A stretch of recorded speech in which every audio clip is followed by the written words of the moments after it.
Hey man, welcome back. This is Father Joseph, and you've tuned into Restless. I just needed something new to do.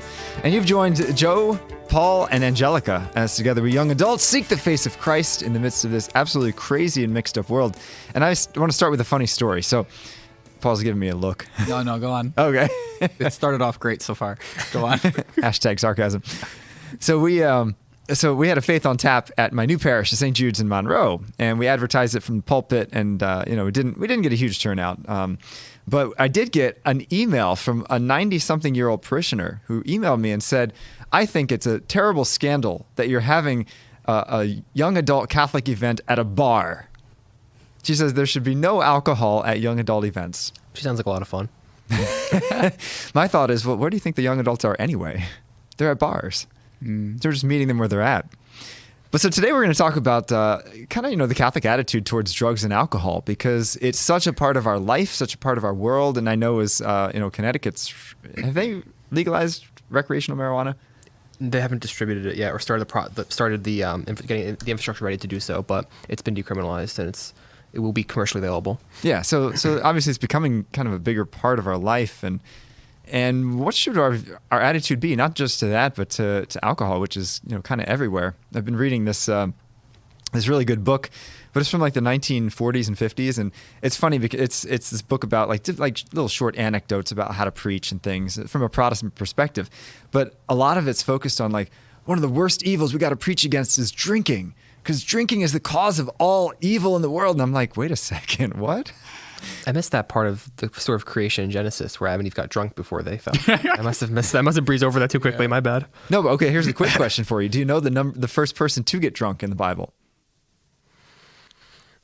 Is it Noah? It is Noah. Look at me. Noah, after the flood, he plants a vineyard, gets drunk, and bad stuff happens. Because he ends up naked, and his two sons see it and laugh, and then they get cursed, and all kinds of really bad stuff happen from that. But I know a lot of young adult activities involve alcohol, of course, and sometimes young adults also dabble in drugs. I'm curious what your experience has been. You don't have to share in detail, but do you drink? Have you ever recreationally enjoyed some fun things? I don't know if it's. I think it's maybe it's in the United States, but I would say there's especially, I don't know, maybe it's recent or maybe I'm just participating, but there's very much like a Catholic, the Catholic. I don't know. The Catholic social scene is very much revolves around alcohol. Yeah, it's not just young adult events. It's the guys getting together and having whiskey and cigars around a campfire or whatever. Oh, men's groups always involve beer. Right. It's beer, whiskey, scotch, whatever.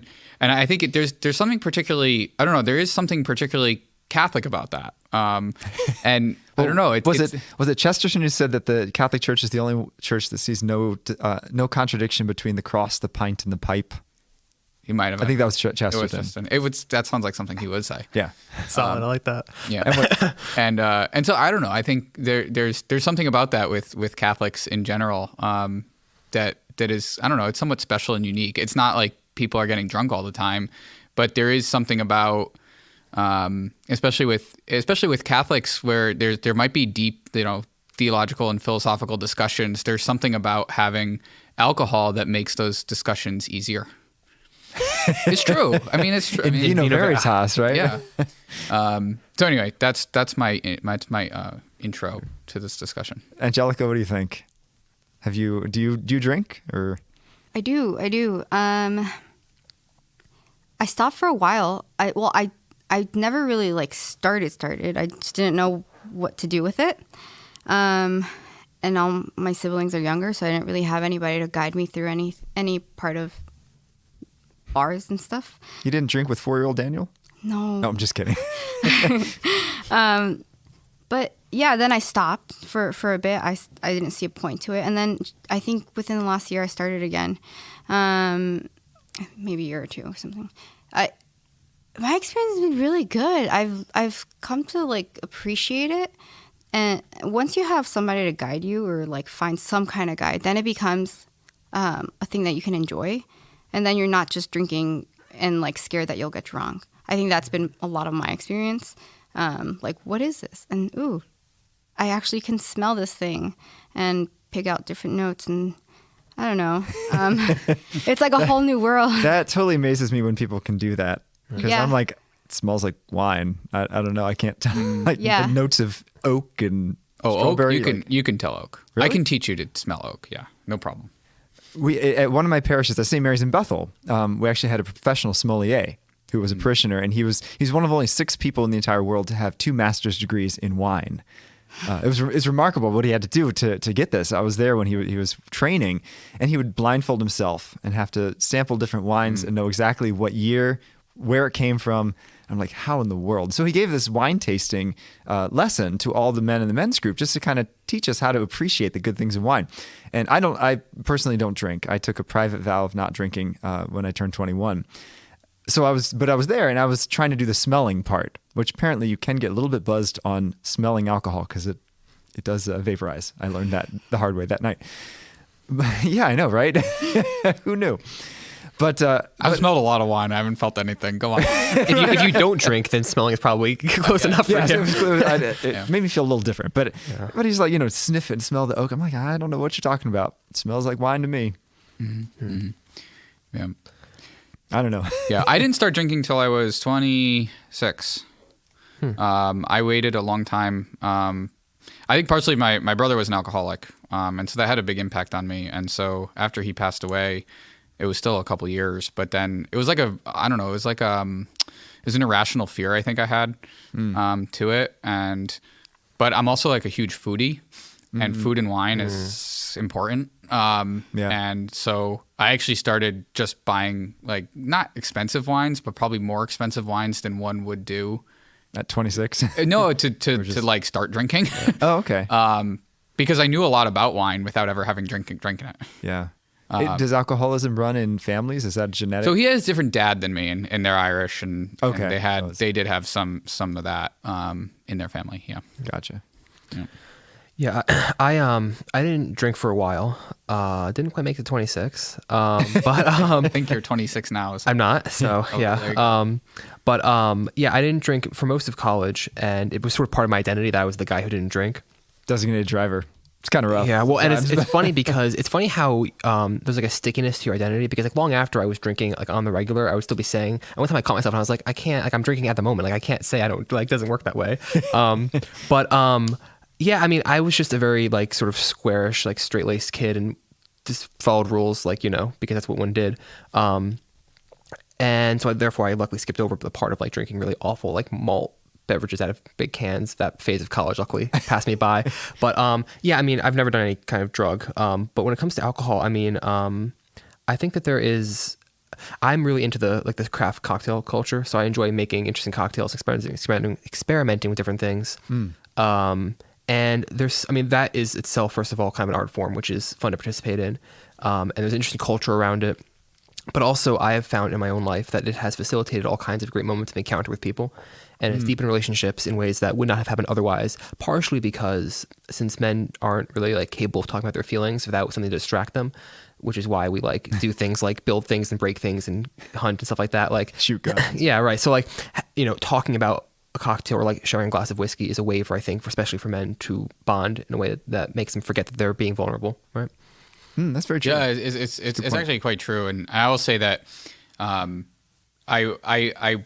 when I was in Stanford, at least when I had my group of friends that I was very comfortable with, they were Catholic friends, that made me comfortable to start drinking. Which was an interesting thing because I was never comfortable before that. Like coworkers and things, they would drink just to get drunk, as opposed to drinking because you like it the way it tastes, regardless of the inebriating effects. In fact, I find the inebriating effects can be just a nuisance because I really just want to enjoy wine. I really just want to drink more wine because it makes you slow down. It's delicious, But there's I've tried this before. There's non-alcoholic wine. Terrible. It's one of the most disgusting things I've ever put in my mouth. But part of, at least with the cocktail thing, part of a good cocktail is not hiding the alcohol, but like harnessing it, so the alcoholic taste me, but harnessing it such that you taste that there was whiskey in your drink, but it still tastes good because you've balanced it well, right? So a non-alcoholic whiskey, for example, would just be complete waste. Non-alcoholic whiskey. What would That's- it be? I don't Isn't even that know. peach juice or something? So it would be peach It's juice. made out of mash. It would just be a pile of like grains. Yeah, it'd be a pile of rye. I don't know what it would be. Like grain juice. I don't even know what that is. Grain juice. Disgusting is what it would be. I'll pass on that one. Yeah, yeah. But so that's a good point. So just like Angelica said, like drinking is really a very social thing. Like you need somebody to guide you and to kind of lead you into it. And maybe that was my issue. The reason I don't drink is because my first seminarian retreat, I was 17 years old, just graduated high school, joining all these older seminarians in their young 20s, and they were getting smashed out of their minds. And they were making bawdy jokes and just being so completely inappropriate that I looked at that and I'm like, I never ever want to look that stupid, and I never ever want to scandalize someone like I'm being scandalized right now. And so that was for me was it. It's just like if my goal in life is holiness, is alcohol leading me to holiness? Well, I mean, it could be neutral and it could be good, I guess, in the sense of like gathering together and just conviviality. Yeah. But for me, I was like, I would say most it's been really good for me because I'm a very antisocial person. I'm introverted and antisocial by nature. But it's helped a little bit. And I don't know, I didn't have that period, I guess, because similar to what you said, Joe, I didn't have that period where I had to like that, like you have to get drunk and you buy cases of beer. I had that period, but you bought more expensive stuff. I should have been more specific. Yeah. I'm not saying I was perfect and, with my alcohol and all that kind of stuff, which I saw with some of the people in college, and I just never participated in that, and that was effective. And so I essentially started when I was more mature and knew, I'm like, okay, like I can figure it out a little bit. There was a little bit of a learning experience, but it wasn't very much. Yeah. And I never had the urge to get like smashed. I still don't want to do that. I don't like that. yeah, I've never been drunk, so I have no idea what it's like. I did a 9-course meal with wine pairings once, which was spread out over like 2.5 hours, which is a That's like long 9-course meal. Yeah, which was a long time, and then I didn't realize that all of that little bit of wine actually does add up, and I got up from the table, and that was like one of the only times I was like, And then the table got up. oh, that was too Wait a much second. wine. I mean, I didn't feel it because it was eating, it was fine, it was loud, it was, Yeah, and then all yeah. of a sudden you get up and it's like, oh, yeah, that was a lot of wine. So Angelica, what's your drink of choice? You beer, wine, hard liquor. Depends. Right now, I think I'm really liking margaritas again. Nice. But I really like sangrias. A really good sangria when it's made. So good. Why are you looking at me like that, Paul? I love sangria. Yeah. I do like wine. There are like a whole bunch of like drinks that my boyfriend introduces me to. I like a lot of the ones that he points to. I don't know what they are. I don't remember. They have different names. He says they're all whiskey, but they're made differently. And that's to the extent that I know. But I like those because, I like the taste. And you can just sip on them. And just like, it slows you down. Like, not like your brain. That's not what I mean. Like it forces you to slow down because you're not going to gulp it, is what I mean. So yeah. So you really savor Yeah, the yeah. taste, and then you savor the food. And I had a friend suggest getting together to have cheese, like some really expensive cheeses.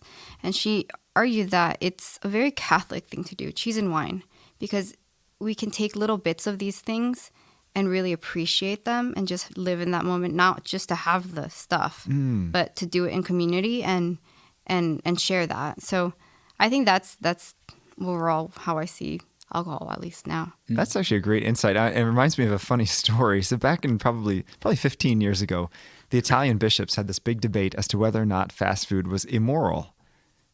And of course, being Italian, for them, food is a cultural thing. It's you get together with family and friends. And so I think it was like the head of McDonald's in Italy wrote a letter to the Italian bishops and said, fast food means that you're served fast, not that you eat fast. True. And they were like, oh yeah, I guess that's true. Yeah, it's funny because Italians actually have a decent, like, not fast food, but like good food fast culture. Oh yeah, like, so you the go to pizza, you go to Naples oh, and yeah. you order a pizza like portfolio. They give it to you and like they fold it in quarters and then they so hand it to good. you and you just eat it while you walk. It's amazing. Yeah. Like that's You do. fast food essentially. Yeah. And it's €1, or it used to be. Yeah, Inflation, no, it's like 2 now. So good. But yeah, no, that's so true. Like that social aspect of just relaxing, slowing down, savoring, not just inhaling. Something Angelica said I want to pick up on is that she says slows your brain down, which is interesting about alcohol, why it's so dangerous, or it can be very dangerous, is because it acts as a stimulant and a depressant. It stimulates you in like it's a reaction that goes up and then comes way down, goes below where you were. So it stimulates you in the moment, but then it ultimately is a depressant. It's a drug. I believe it is categorized as a depressant. So it's really dangerous for people because they'll drink more and more and more to get that stimulation, but it can make you more and more depressed at the other end of it. As opposed to some drugs are just like caffeine. Caffeine is just a stimulant. It doesn't have that depressive effect to it. But alcohol does, and that can be very dangerous, and that's where a lot of people get in trouble. Sure, absolutely. Yeah.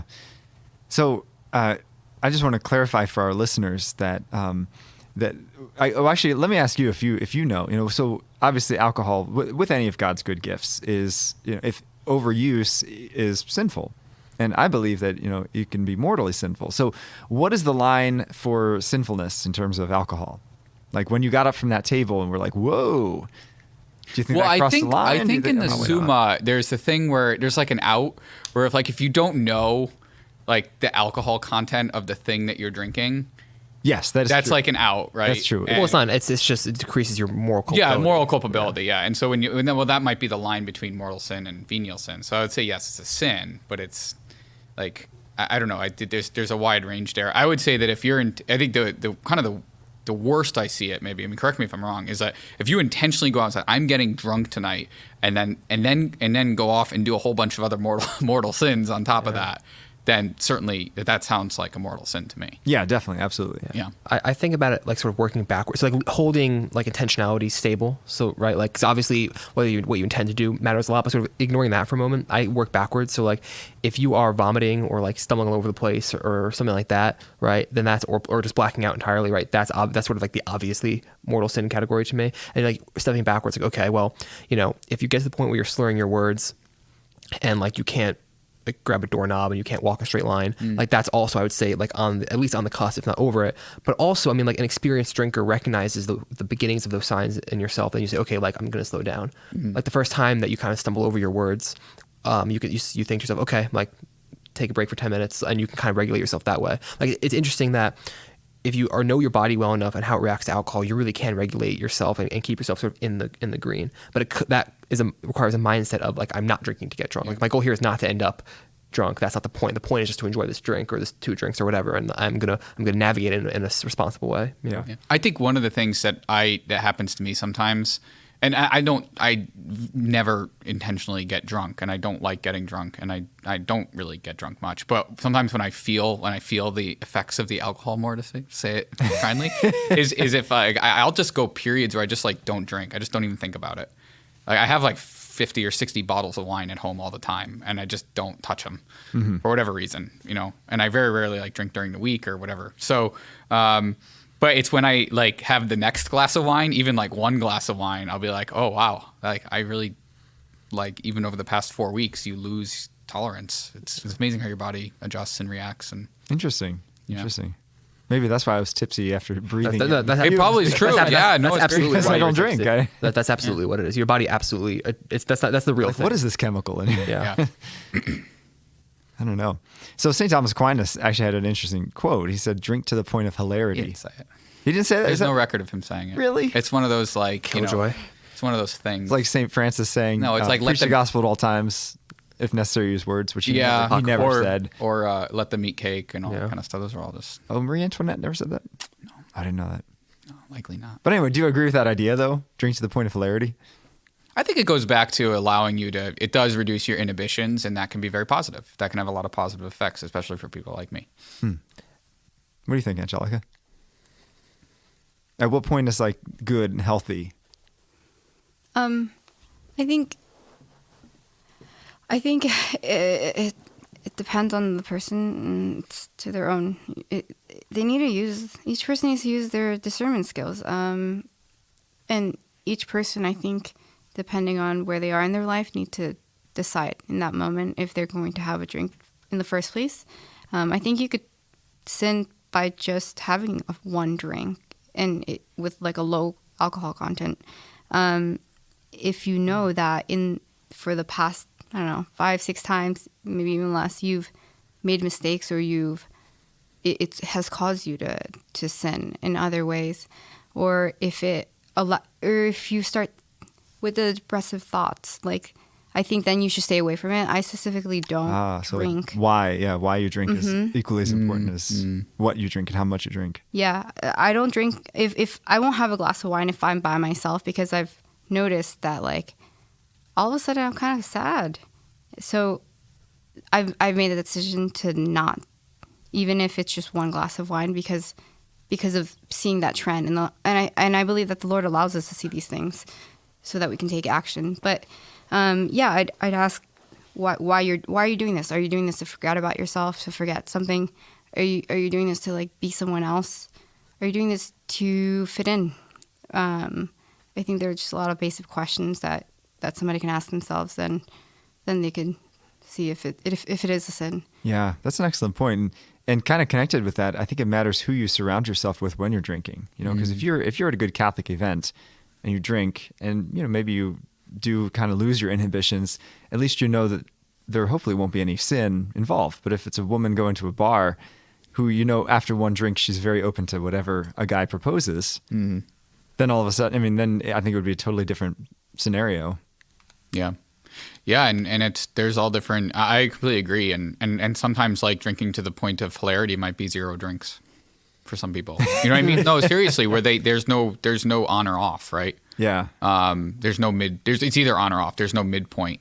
And maybe that's the way it has to be. But also, is it drink to the point that you are hilarious or that other people are hilarious to you? Because like Christopher Hitchens said that drinking makes people less boring. Like, that's absolutely true. Like, there are certain social situations where you have to talk to somebody who's just not a very interesting person, and it's just like, yeah, like, I'm glad that this is like a little social lubricant here. Like, I'm glad that we got like a little chemistry going on here. You know what I mean? Like, pre-COVID, I would do so many cocktail hours, and there are just some boring people. Yeah, and I'm one of them, and I understand that. You are not boring. I am not an exciting person, especially in cocktail hours where everyone's 6'2" and I'm 5'5".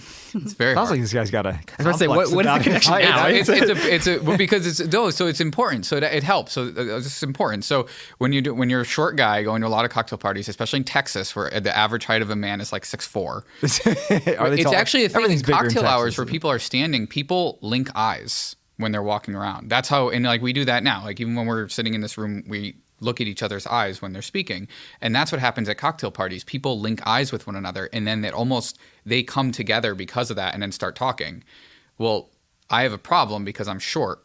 And so it's actually quite challenging for me to start a conversation or kind of join a conversation because I'm literally a foot shorter sometimes than the other people. It's very challenging. There are women. You can talk to women. The oil industry in Texas does not have a lot of women, and that was most of my experience. Although there are some, and actually it's true. I would mostly talk to women. Huh. I've never considered that. That's it's really, and so like dinners for me, sit-down dinners, like there'd always be cocktail hour and then banquet dinner. Mm-hmm. And the banquet dinner is very important for me because that's actually when we're all more or less on the same equal playing field. Yeah. And that's where I can really interact well. Interesting. Yeah. Oh, never also, I just hate cocktail hours. Yeah. I just have like a mini panic attack before each one. I can imagine. So a little social lubricant, as you say. Yeah, seriously. It's big.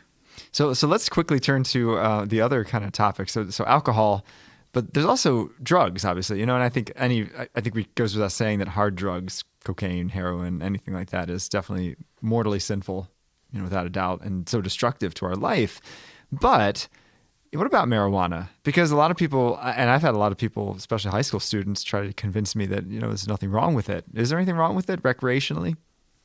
I think, so I mentioned my brother was an alcoholic. He was also a drug addict. And I will say for him that, like, marijuana was definitely a gateway drug for him. There's maybe it was just because it was social, right, in college and things, but there's no chemistry behind it. It was more of a social thing. But it was definitely that, and I'm pretty opposed. I don't like I guess fine if you have like terrible glaucoma or cancer or something and you're desperately suffering, okay, but I would say the recreational side, I'm pretty against it. I don't see much good out of it. I know I've been to Colorado. I ski in Colorado every year, and I see it, and it's I don't like that culture. Sorry, that's Yeah. my very opinionated. No, I agree with you. I agree with you.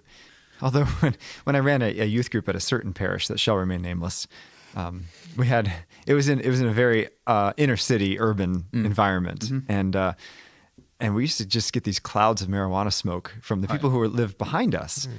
And I used to joke that was why we had a successful youth group, because it's like free pot. Come there and just secondhand smoke the whole night long. Yeah, I don't know if it works that way so much, but I don't think so either. But No. But at that same parish, the pastor did find a little bag of marijuana, and I asked him what he did with it, because he told me he found it, and he said he put it in a bottle of rubbing alcohol, and he said he was going to use that on if it was like muscle soreness to like rub it in.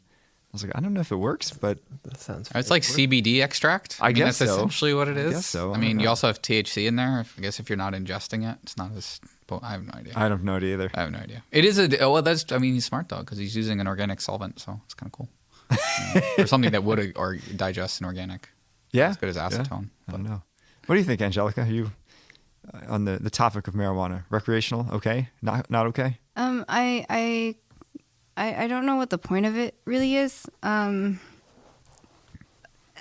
haven't like experienced it, so I can't really say like this is pointless in that way. But I just from what I've heard about it and what I've seen, it hasn't brought a lot of joy, specifically like from people that I do know who've tried it. Yeah, I mean, I can't imagine like having a family and then dad's like out in the back smoking weed. So I don't see a part of it in our It's daily common, life. very It common happens. now. It's very common. Surprising for parents, yeah. Now. Yeah. But why? Why are they doing that? What does It's it do just- to you? It's the same. What makes you high, right? So it's Yeah. it's like a hallucinogen, but also I mean mellows you out.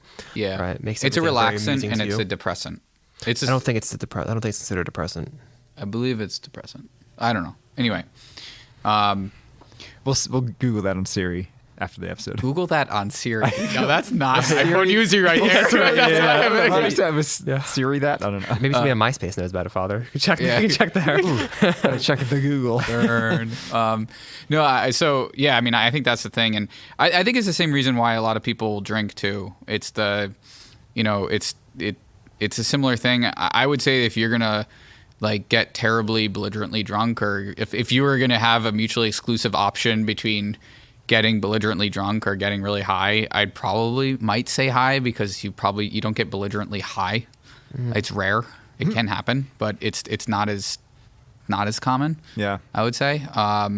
So, I mean, a lot of people just go to sleep. Yeah. But you lose your sense. You lose with THCs particularly. You lose your decision making skills and your senses more quickly. Yeah. It's just true. Yeah, absolutely. I kind of go back and forth, because on the one hand, I myself have never tried marijuana or any other drug and would never do so, and don't think anybody should. But I have had a lot of friends and have a lot of friends who do, and who use it in a more or less responsible way. And I find that a lot of the arguments about the immorality of marijuana break down upon close inspection. So like the science on whether it's a gateway drug or not is very mixed. It's really not. It's not as set in stone as they told me when I was in 5th grade. And like I get, for example, the argument that there are not as many social conventions governing its use as there are alcohol, but like that's rapidly changing.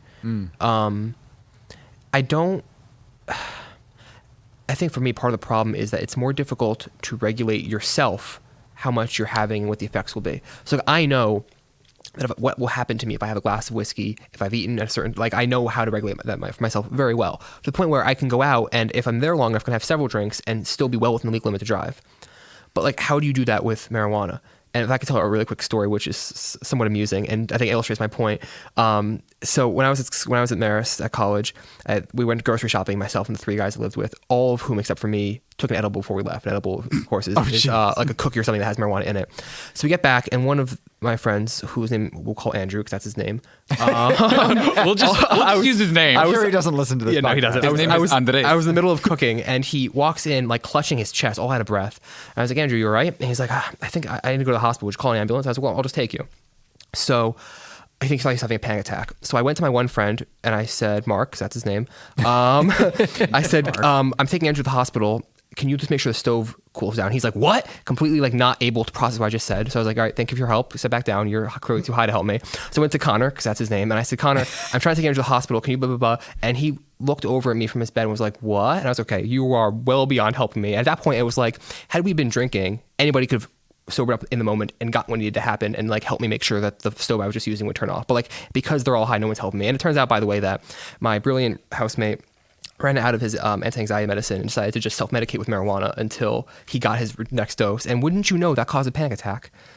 How about that? I mean, if he was on Something new every benzos, day. yeah, especially. So anyway, so that's my main experience with it. And I was annoyed that because had we just been drinking whiskey or something, I would have known who to go to. Everybody could have helped me, but they're all useless because of marijuana. Yeah. But I still like, again, the arguments to me just break down, and I don't know how to say to somebody, no, this is marijuana alters your brain such that it's sinful, but alcohol doesn't, when they both do. I think ultimately what But you can drink without getting drunk. You can't smoke without getting high. But you can't drink without getting a slight buzz. Yeah. And how is it different from getting like the buzz equivalent of marijuana? Well, like I said, a much smaller amount of THC has a much bigger impact. Okay, but that doesn't mean than a small amount. That would just mean you had to be more careful with it. Wouldn't mean that you couldn't have it. So one necessarily. puff or one, like if you take one puff. There's you an get argument for buzz. that. Yeah, I don't know. I don't know. There's an argument with what Joe said. I'm just saying that is a reasonable argument. I think in practice it's not. Yeah, sure. I just don't know how to say to somebody like, this is why. Like, it's because you can't regulate it. You can't modulate it. It's like, I don't know if that's true though. You know? I don't know, because I've never been drunk or high, so I've never done anything with cannabis sure. products in it. Yeah. I mean, I'm not the person making the judgment. I just have a hard time. judging. Also, I looked it up. It's like alcohol. It's both a stimulant and a depressant. interesting. He Googled the Siri. I did Google the Siri. Yeah. Appreciate it. Yeah. That's awesome. I'm on the That's awesome. National Library of Medicine. On the whole, I think to sum this whole conversation up, that God created these awesome things. I mean, obviously Jesus loves wine. He created, turned water into wine as his first miracle. Good wine, the best wine, the best of wine. And so obviously he has no problem with it in principle, right? But like any good gift that God gives us, we have to use it in the way that God has intended. So clearly the way in which God intended alcohol is for our enjoyment, but not to the point of losing our consciousness or making very foolish choices, And marijuana certainly does seem to have a lot of good benefits for your health in terms of like if you're very sick. And so that could be why God created it. But I think the church does continue to teach that any time one takes an illegal drug to the point of losing one's rationality, it is indeed sinful. So that would make recreational marijuana not okay. Right. So I do not advocate that, and we can't advocate that on EWTN radio. No, absolutely not. Yeah. To be clear, I wasn't saying an argument. I was saying that I have a hard time articulating. No. I actually agree with. Yeah. Look, when I was about 15 years old, I wrote a paper in high school defending recreational marijuana because I too could not understand it. And hemp is also phenomenal. Like you can make fabrics out of it, and that's true. We used to have hemp bracelets. Yeah, George Washington grew hemp. Really? Yep. Wow. Mm-hmm. Okay. There's that. And on that note, we're going to sign off. Thanks so much for joining us on this episode of Restless. You can find us on Veritas Catholic Network, 1350 AM, and wherever you get your podcasts. God bless and drink responsibly.